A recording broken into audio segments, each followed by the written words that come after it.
ഇറാനിൽ വ്യോമപാത അടച്ചു. ഇസ്രായേൽ പ്രധാനമന്ത്രി നെതന്യാഹുവിൻ്റെ യാത്രാ വിമാനം ഗ്രീക്കിലേക്ക് മാറ്റി. വിൻ ഓഫ് സിയോൺ എന്ന് പറയുന്ന വിമാനമാണ് ഗ്രീക്കിലേക്ക് മാറ്റിയത്. സുരക്ഷാ സംബന്ധമായിരിക്കുന്ന കാര്യത്താലാണ് മാറ്റിയത് എന്ന് ചില റിപ്പോർട്ടിൽ കാണാൻ വേണ്ടി സാധിക്കുന്നു.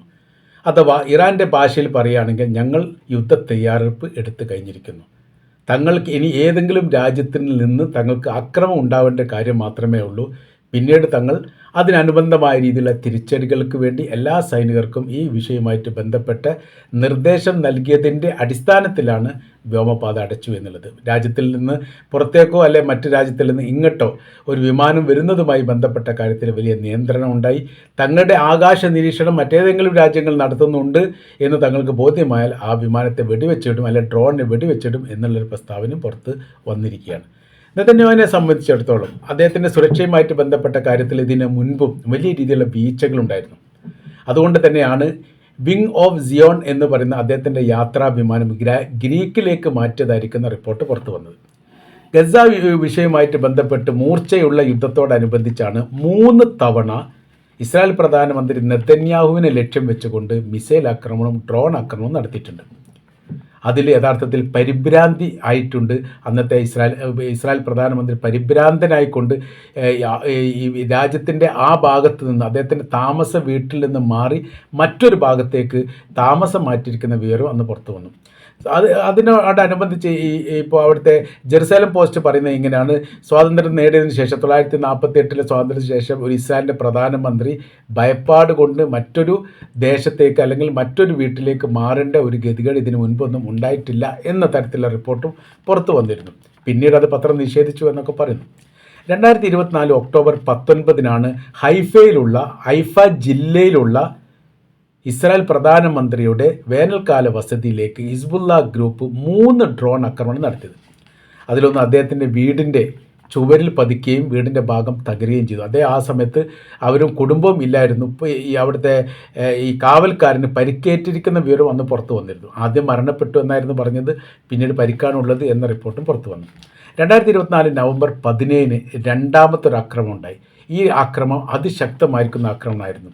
ഇതും ഈ പറയപ്പെട്ട വീടിൻ്റെ മറ്റൊരു ഭാഗം കേന്ദ്രീകരിച്ചുകൊണ്ടായിരുന്നു. അതായത് അവർ കൃത്യമായ രീതിയിൽ ഇസ്രായേൽ പ്രധാനമന്ത്രി നെതന്യാഹുവിൻ്റെ താമസവും അതുമായി ബന്ധപ്പെട്ട കാര്യം വളരെ കൃത്യതയോടുകൂടി മനസ്സിലാക്കിയതിൻ്റെ അടിസ്ഥാനത്തിലാണ് ലക്ഷ്യം വെച്ചുകൊണ്ടുള്ള ആക്രമണം നടത്തിയത് എന്ന് ചുരുക്കം.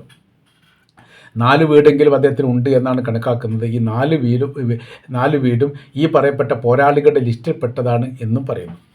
അതിൽ ഈ നവംബർ 17 ശേഷം പിന്നീട് 2025 ആദ്യ മാസത്തിൽ ജനുവരി മാസമാണ് ഉദ്ദേശിക്കുന്നത് എന്നാണ് മനസ്സിലാക്കാൻ വേണ്ടി പറ്റുന്നത്. അതിൽ ഡേറ്റ് കാര്യങ്ങൾ അവർ പുറത്ത് വിട്ടിട്ടില്ല. ആ സമയത്ത് മറ്റൊരു ആക്രമണം നടന്നു. തീയതി അതല്ലെങ്കിൽ നാശനഷ്ടത്തെക്കുറിച്ചുള്ള വിവരങ്ങളൊന്നും ഇസ്രായേൽ പുറത്ത് വിട്ടിട്ടില്ല എന്നും ഇതിൽ കാണാൻ വേണ്ടി സാധിക്കുന്നു. ഈ പറയുന്നതും ലക്ഷ്യം കണ്ടുകൊണ്ടുള്ള ആക്രമണമാണ്. പക്ഷേ ആ സമയത്തും ഇദ്ദേഹം ഇല്ലാത്തത് കൊണ്ട് രക്ഷപ്പെട്ടു എന്നുള്ളതാണ്. പിന്നെ ബെൻഗൂറിയൻ എയർപോർട്ട് കേന്ദ്രീകരിച്ചുകൊണ്ട് 2 തവണ ഹൂത്തികൾ ആക്രമണം നടത്തി. ആക്രമണം നടത്തുന്നതിൻ്റെ ഏറ്റവും വലിയ പ്രത്യേകത എന്ന് പറയുന്നത്, ഒരാക്രമണം നടത്തിയത് ഇസ്രായേലിൻ്റെ പ്രധാനമന്ത്രി ന്യൂയോർക്കിൽ നിന്ന് അവരുടെ ഈ ഉച്ചകോടി കഴിഞ്ഞ് തിരിച്ചു വന്ന അതേ ദിവസം അതേ സമയത്തുമാണ്. അതിൻ്റെ എയർപോർട്ടിനോട് ചേർന്ന് കൊണ്ട് ആ മിസൈൽ പൊട്ടിത്തെറിക്കുകയും ഏകദേശം 10 മീറ്ററോളം താഴ്ചയിൽ ഭൂമി തുരന്നുകൊണ്ട് അകത്തേക്ക് പ്രവേശിക്കുകയും ചെയ്യപ്പെട്ടു എന്ന റിപ്പോർട്ടുണ്ടായിരുന്നു. യാത്രക്കാർ ഭയപ്പാടോടുകൂടി ചെതറി ഓടുന്നതിൻ്റെ വീഡിയോ ദൃശ്യങ്ങളൊക്കെ വൈറലായിക്കൊണ്ട് ഓടിയ ഒരു സംഭവമാണ്. അപ്പോൾ അദ്ദേഹം വൈകിട്ടോ അതിന് മുൻപോ അവിടെ ഇറങ്ങിയിട്ടുണ്ട് എന്നാണ് പറയുന്നത്. ഒന്നുകിൽ ഈ ആക്രമണം നടന്നതിന് ശേഷം അതല്ലെങ്കിൽ അതിന് മുൻപ് ഇറങ്ങിപ്പോയിട്ടുണ്ട് എന്നാണ് പറയുന്നത്. അത് കൃത്യമായിരിക്കുന്ന വിവരങ്ങൾ ഈ വിഷയം വന്നതോടുകൂടി അതെങ്ങനെയാണ് എന്നതിനെക്കുറിച്ചുള്ള വിവരങ്ങളൊന്നും വന്നിട്ടില്ല. പിന്നീട് ഒരിക്കൽ ഇദ്ദേഹം ന്യൂയോർക്കിലേക്ക് യാത്ര ചെയ്യുന്നതോടനുബന്ധിച്ച് വീണ്ടും ബെൻഗൂറിയൻ എയർപോർട്ട് കേന്ദ്രീകരിച്ചുകൊണ്ട് ഹൂത്തികൾ ആക്രമണം നടത്തി. അത് കൃത്യമായിരിക്കുന്ന ലക്ഷ്യത്തിൽ എത്തിയിട്ടില്ലെങ്കിൽ പോലും വിമാനത്തിൻ്റെ മറ്റൊരു ഭാഗത്തേക്ക് അത് വീണ് പൊട്ടി എന്നാണ് പറയുന്നത്.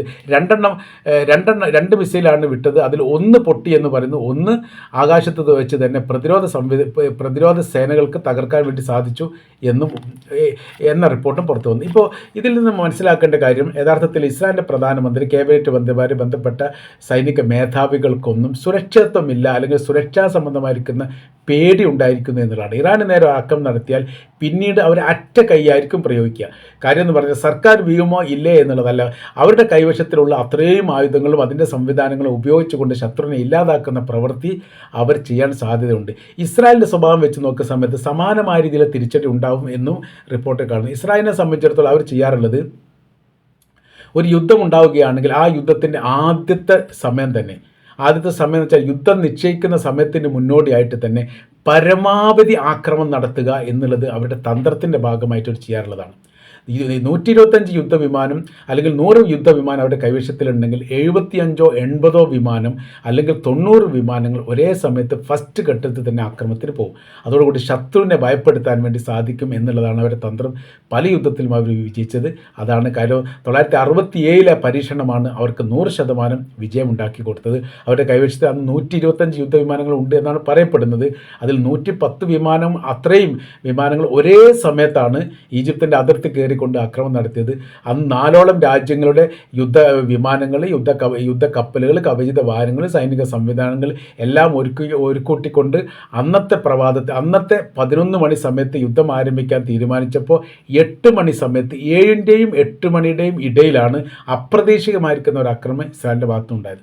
അതോടുകൂടി പരുങ്ങിപ്പോയി അറബ് രാജ്യങ്ങൾ. അവർക്ക് വലിയ രീതിയിൽ പരാജയം ഉണ്ടായിരിക്കുന്ന യുദ്ധമായിരുന്നു. പരാജയം മാത്രമല്ല, ഈ പങ്കെടുത്ത രാജ്യങ്ങളിൽ നിന്നെല്ലാം ഭൂമി ഇസ്രായേൽ പിടിച്ചെടുക്കുകയും ചെയ്തു. അങ്ങനെ പല ഭൂമി നഷ്ടപ്പെട്ടു. ഗസ ഈജിപ്തിൻ്റെ കയ്യിൽ നഷ്ടപ്പെട്ടു, ഈ വെസ്റ്റ് ബാങ്ക് ജോർദാൻ്റെ കയ്യിൽ നഷ്ടപ്പെട്ടു, ഈ ഗോലാൻ കുന്ന് സിറിയയുടെ കൈവശം നഷ്ടപ്പെട്ടു, ലെബനാൻ്റെ കൈവശത്ത് നിന്ന് അവരുടെ അതിർത്തിയുമായിട്ട് ബന്ധപ്പെട്ട ഭൂപ്രദേശം നഷ്ടപ്പെട്ടു.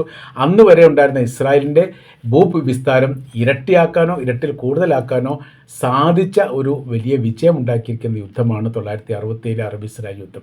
അതോടുകൂടി ലോകം ഇസ്രായേലിനെ അംഗീകരിച്ചു എന്നുള്ളതാണ്. ഇനിയിപ്പോൾ രണ്ടാമത് നോക്കുന്ന സമയത്ത് ഇറാൻ ആക്രമിച്ച സമയത്ത് നമ്മൾ കൃത്യമായ രീതിയിൽ നോക്കുന്ന സമയത്ത് ഇതിൻ്റെ ഒരു തനി പകർപ്പ് തന്നെ കാണാൻ വേണ്ടി സാധിക്കും. ഒരേ സമയത്ത് സൈനിക മേധാവികൾ കൊല്ലപ്പെടുന്നു, ശാസ്ത്രജ്ഞന്മാർ കൊല്ലപ്പെടുന്നു, സൈനിക ആസ്ഥാനം ആക്രമിക്കപ്പെടുന്നു, ആണവ കേന്ദ്രവുമായിട്ട് ബന്ധപ്പെട്ട അവിടെ ആക്രമണം, എല്ലാം നടക്കുന്നത് ഒറ്റ നിമിഷം കൊണ്ടാണ്. 10-15 മിനിറ്റ് അല്ലെങ്കിൽ 10-30 മിനിറ്റിൻ്റെ ഇടയിൽ എല്ലാവിധ ആക്രമവും ഒരേ സമയത്ത് നടത്താൻ വേണ്ടിയിട്ട് ഇസ്രായേലിന് സാധിച്ചു. ഇതോടുകൂടി അവർ ഒടുങ്ങിപ്പോകും, അവരില്ലാതായി പോകും എന്ന് ആര് മനസ്സിലാക്കുന്നു? ഇസ്രായേൽ മനസ്സിലാക്കുന്നു. എന്നാൽ ഈ കാര്യത്തിൽ നിന്ന് വളരെ കൃത്യമായ രീതിയിൽ അവർ ഊർജ്ജം ഉൾക്കൊണ്ടുകൊണ്ട് തിരിച്ചടിച്ചതോടുകൂടിയാണ് ഇസ്രായേലിനെ സംബന്ധിച്ചിടത്തോളം ഇറാൻ്റെ കൈവശത്തിൽ എത്ര വലിയ ശക്തമായിരിക്കുന്ന ആക്രമണം ഇറാന് നേരെ നടത്തിയാലും തിരിച്ചടിക്കാൻ വേണ്ടി കെൽപ്പും കരുത്തും ശക്തിയുമുള്ള രാജ്യമാണ് എന്ന തിരിച്ചറിവ് ഇസ്രായേലിനുണ്ടായത്, അമേരിക്കക്കുണ്ടായത്, ലോകത്തിനുണ്ടായത്. ആ ഒരു പേടി ഇപ്പോൾ ഉണ്ട്. അപ്പോൾ തങ്ങളെ ലക്ഷ്യമാക്കുമോ എന്നുള്ള ഒരു പേടിയിലാണ് ഇസ്രായേലിൻ്റെ പ്രധാനമന്ത്രി തൻ്റെ വിമാനം പോലും, വിങ് ഓഫ് സിയോൺ എന്ന് പറയുന്ന വിമാനം പോലും ഗ്രീക്കിലേക്ക് മാറ്റിയിരിക്കുന്ന വിവരങ്ങൾ പുറത്തു വന്നു. ഇപ്പോൾ അന്താരാഷ്ട്ര മേഖലയിലുള്ള അമേരിക്കയുടെയും യൂറോപ്യൻ രാജ്യങ്ങളുടെയും സ്വാധീനമുള്ള സർവ്വ റിപ്പോർട്ടറും ഇപ്പോൾ ഇറാൻ വിരുദ്ധമായ രീതിയിൽ റിപ്പോർട്ട് ഇപ്പോൾ തയ്യാറാക്കിക്കൊണ്ടിരിക്കുകയാണ്. അതവരുടെ രീതിയാണ്.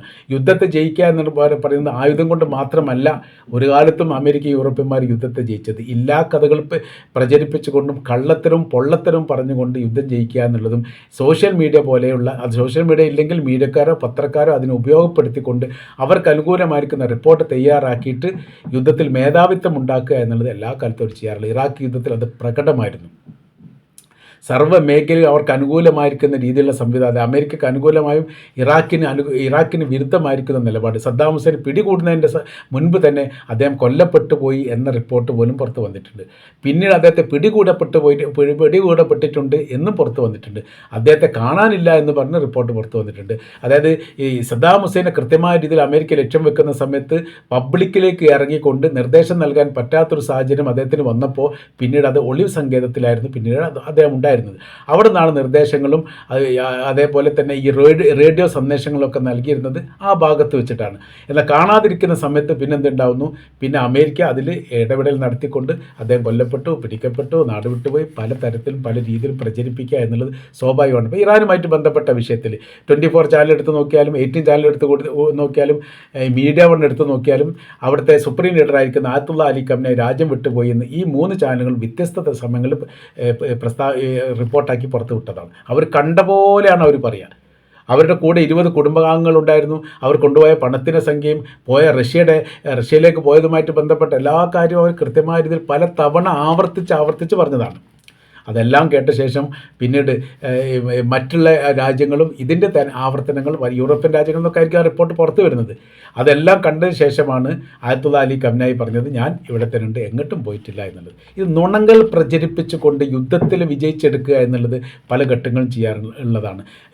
95% ഈ ഇറാൻ വിരുദ്ധരാണ്, അല്ല ഇറാൻ സർക്കാരിന് എതിര് നിൽക്കുന്നവരാണ് സമരം ചെയ്യുന്നത്, അല്ലെ പ്രക്ഷോഭം നടത്തുന്നതെന്നാണ് അമേരിക്കൻ പ്രസിഡന്റ് ഡൊണാൾഡ് ട്രംപ് പറഞ്ഞത്. എന്നാൽ ഒരു തരത്തിലും അങ്ങനെയൊന്നുമില്ല. 85% ആളുകൾ യഥാർത്ഥത്തിൽ ഇപ്പോഴും സർക്കാരിന് പിന്തുണക്കുന്നവർ, അനുകൂലിക്കുന്നവർ. 10% മുതൽ 15% ഇടക്കാണ് യഥാർത്ഥത്തിൽ ഇപ്പോൾ നടക്കുന്ന സമരത്തിൻ്റെ ഭാഗമായിട്ടുള്ളത്. പല ആൾക്കാരും കീഴടങ്ങുന്നു, ചില ആൾക്കാർ ആ പരിപാടി അവസാനിപ്പിക്കുന്നു. ഗ്രാമത്തിലെ ഒരുപാട് പ്രദേശങ്ങൾ പിടിച്ചെടുക്കാൻ വേണ്ടിയിട്ട് സൈനികർക്ക് സാധിച്ചു. പലതരത്തിലുള്ള റിപ്പോർട്ടുണ്ട്. നമ്മൾ പറഞ്ഞു വരുന്ന വിഷയം ഇപ്പോൾ ഇങ്ങനെയാണ്. ഇറാൻ വളരെ കൃത്യതയോട് കൂടിയിട്ട് ഈ അറബ് രാജ്യങ്ങളോട് പറഞ്ഞിരിക്കുന്ന ഒരു പ്രധാനമായിരിക്കുന്ന കാര്യം എന്ന് പറയുന്നത് ശ്രദ്ധിക്കണം എന്നുള്ളത് തന്നെയാണ്. അപ്പോൾ ഇറാൻ്റെ വ്യോമപാത അടച്ചുകൊണ്ട് യുദ്ധത്തിന് തയ്യാറെടുപ്പ് നടത്തിയിരിക്കുന്നു. ആ തയ്യാറെടുപ്പിനോടനുബന്ധിച്ച് തന്നെയാണ് ഇസ്രായേലിൻ്റെ പ്രധാനമന്ത്രി നെതന്യാഹുവിൻ്റെ വിമാനം ഗ്രീക്കിലേക്ക് മാറ്റിയെന്ന് പറയുന്ന സമയത്ത് അദ്ദേഹം ഗ്രീക്കിലാണോ ഇപ്പോൾ ഉള്ളത് എന്നുകൂടി സംശയിക്കുന്ന തരത്തിലാണ് ഇപ്പോഴത്തെ സ്ഥിതി കാര്യങ്ങൾ പോകുന്നത് എന്നാണ് നമുക്ക് മനസ്സിലാക്കാൻ വേണ്ടിയിട്ട് സാധിക്കുന്നത്.